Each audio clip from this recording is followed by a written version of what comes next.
মিঠাইয়ের যখন 20-22 মাস তখন থেকেই আমি এটা মিঠাইকে খাওয়াচ্ছি।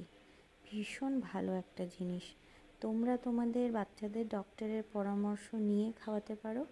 1.5 বছরের পর থেকে এটা খাওয়ানোই যায়।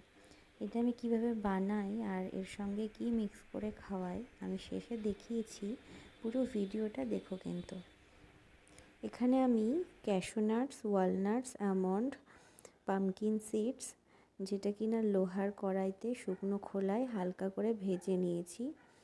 ভেজে নিয়ে ঠান্ডা করে তারপরে একটা গ্রাইন্ডারে ভালো করে গ্রাইন্ড করে সেটাকেও ভালো করে ঠান্ডা করে একটা এয়ারটাইট কন্টেনারে রেখে দেবে। আমি নর্মালি এটা 1 উইকের জন্য বানাই, তোমরা তোমাদের ইচ্ছে মতো কম বেশি করে নেবে। মিঠাইকে আমি সকাল 8টা থেকে 9টার মধ্যে একবার ব্রেকফাস্ট করাই আর সকাল 10:30 থেকে 11:30টার মধ্যে।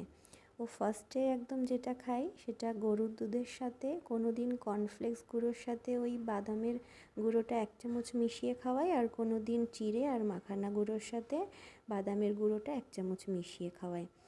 গরুর দুধ ছাড়া ফর্মুলা মিল্কের সাথেও এটা খাওয়ানো যেতে পারে। খাইয়ে দেখো, আমি তো খুব ভালো ফল পেয়েছি।